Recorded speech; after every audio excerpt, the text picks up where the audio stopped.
Guys, myself is Manoj Modi from Gwalior, Madhya Pradesh. Welcome you once again in my English academy channel. आज के इस session में हम आपको so that व सच दैट के यूज़ को स्टेप बाय स्टेप समझाएंगे। बेसिकली दोनों की दोनों कंजक्शन है और सो और सच दोनों का हिंदी मीनिंग होता है इतना या फिर ऐसा, जबकि दैट का हिंदी मीनिंग होता है कि। दोनों की दोनों वर्ड का यूज, दोनों की दोनों कंजक्शन का यूज़, दोनों की दोनों कंजक्शन का यूज़ सेंटेंस में दो सेंटेंस को जोड़ने के लिए किया जाता है। अब इसका यूज़ कैसे किया जाता है इसे हम एग्जांपल से समझेंगे।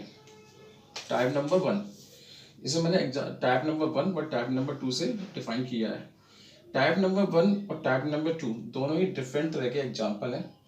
टाइप नंबर 1 में आप देखेंगे मैंने यहाँ दो एग्जाम्पल लिखे हुए हैं। पहला एग्जाम्पल लिखा हुआ शी इज़ वेरी वीक और दूसरा एग्जाम्पल है शी कैन नॉट पास।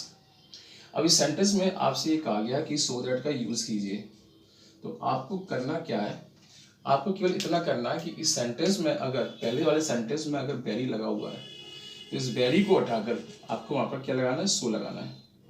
जबकि ये दूसरे वाले सेंटेंस को दैट से आपको जोड़ देना है। राइट, समझिए।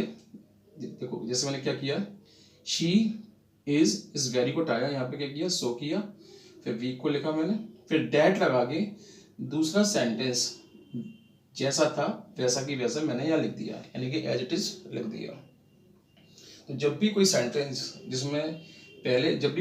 जिसमें वेरी लगा हुआ हो और उस सेंटेंस में आपसे ये कहा गया हो कि सो दैट का यूज़ कीजिए, तो आपको करना केवल इतना है कि पहले वाले सेंटेंस में जहाँ वेरी लगा है उस वेरी को उठाकर वहाँ सो लगाना है, जबकि दूसरे वाले सेंटेंस को दैट से जोड़ना है। No, come to the example number 2, जिसे मैंने टाइप नंबर 2 से डिफाइन किया है। Ravi is fat, he can not sit here. अब इस सेंटेंस में अपन ध्यान से देखेंगे तो इस सेंटेंस में वेरी का यूज नहीं है, इस सेंटेंस में कहीं पे भी वेरी नहीं है और आपसे इस सेंटेंस में कहा गया कि सो दैट का यूज कीजिए। तो आपको करना क्या है, इस सेंटेंस में आपको ये देखना है कि हेल्पिंग वर्ब कौन सी है। इस सेंटेंस में हेल्पिंग वर्ब कौन सी है, इज है, राइट। और इसके बाद यहाँ पर एक वर्ड लिखा हुआ है फैट, जो कि एडजेक्टिव है।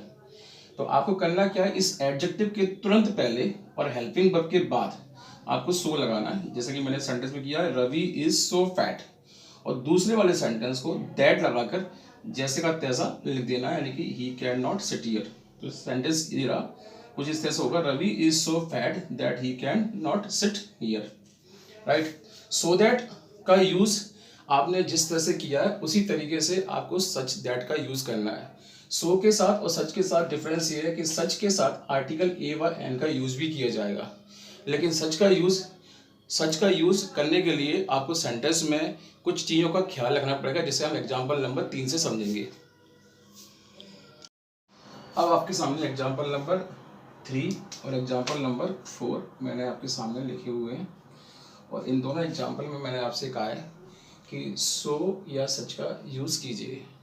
तो किसी भी सेंटेंस में जब भी हम सो व सच का यूज़ करेंगे तो हमें कुछ बातों को दिमाग में रखना होगा। अगर सेंटेंस में पहले वाले सेंटेंस में केवल एडजेक्टिव दिया है, अगर पहले वाले सेंटेंस में केवल एडजेक्टिव दिया है तो आपको उस एडजेक्टिव से पहले सो लगाना है। लेकिन अगर पहले वाले सेंटेंस में एडजेक्टिव के साथ अगर नाउन भी दिया हुआ है तो फिर आपको सच का यूज़ करना है। और सच का यूज़ करते समय आपको ये याद रखना है कि अगर ये नाउन सिंगुलर है तो आपको आर्टिकल ए व ए एन में से किसी एक का यूज़ करना है, राइट। अब आप एग्जाम्पल नंबर 3 व एग्जाम्पल नंबर 4 को देखिए, तो दोनों एग्जाम्पल लगभग सेम है। एग्जाम्पल नंबर 3 में मैंने लिखा हुआ शी इज़ ब्यूटीफुल, जबकि एग्जाम्पल नंबर 4 में लिखा हुआ सी इज़ ए ब्यूटीफुल गर्ल। यहाँ मैंने ब्यूटीफुल के बाद गर्ल का यूज़ किया है, यानी कि इस वर्ड के बाद यहाँ पे मैंने यहाँ गर्ल लगाया है, जबकि इस सेंटेंस में ब्यूटीफुल के बाद कुछ भी नहीं लिखा हुआ है। ब्यूटीफुल अगर आपको पता हो, इंग्लिश में अगर अपन देखें तो ब्यूटीफुल क्या है, विशेषता बताने वाला शब्द है जिसे हम एडजेक्टिव कहते हैं। तो इस सेंटेंस में एडजेक्टिव के तुरंत बाद कुछ नहीं दिया, यानी कि इस सेंटेंस में केवल एडजेक्टिव दिया है। तो अगर सेंटेंस में केवल एडजेक्टिव दिया हो तो आपको सो का यूज़ करना है। लेकिन अगर एडजेक्टिव के साथ नाउन भी दिया हो, जैसे कि इस सेंटेंस में एग्जाम्पल नंबर 4 में इस एडजेक्टिव के साथ नाउन भी दिया है, तब ऐसी कंडीशन में इस सेंटेंस में हम सच दैट का यूज़ करेंगे। जबकि इस वाले सेंटेंस में हम सो दैट का यूज करेंगे। उसको करने के लिए हमें क्या करना होगा, इस एडजेक्टिव के तुरंत पहले हमें सो का यूज करेंगे। जैसे कि सेंटेंस में मैंने लिखा सी इज सो ब्यूटीफुल, राइट। और दूसरे वाले सेंटेंस को दैट लगा के मैंने एज इट इज लिख दिया, मतलब जैसा था वैसे की वैसा लिख दिया, राइट। लेकिन एग्जाम्पल नंबर 4 में अगर अपन देखेंगे तो चूंकि मैंने बताया था कि इस एडजेक्टिव के बाद नाउन लगा हुआ है, इसलिए इस सेंटेंस में सो की बजाय हमें सच का यूज करना पड़ेगा। तो ये सेंटेंस मुझे इस तरह से दिखेगा, she is such a beautiful girl that she can win this competition, right.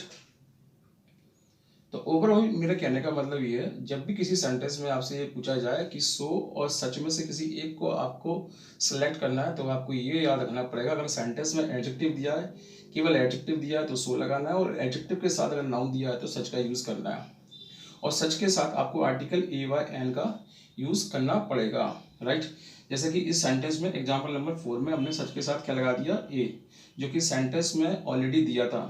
तो she is a such a beautiful girl that she can win this competition. ये 4 तरह के एग्जाम्पल जो मैंने आपको बताए, ये केवल 4 तरह के एग्जाम्पल ही बोर्ड के एग्जाम में पूछे जाते हैं। Thank you. अगर आपको मेरे सो व सच के सो दैट व सच दैट के यूज़ का ये वीडियो अगर पसंद आया हो तो प्लीज़ इस वीडियो को लाइक कीजिए, और अगर आप मेरे चैनल पर नए हैं तो इस चैनल को सब्सक्राइब कीजिए, और अपने दोस्तों को, अपने रिलेटिव्स को इस चैनल के बारे में बताइए। Thank you.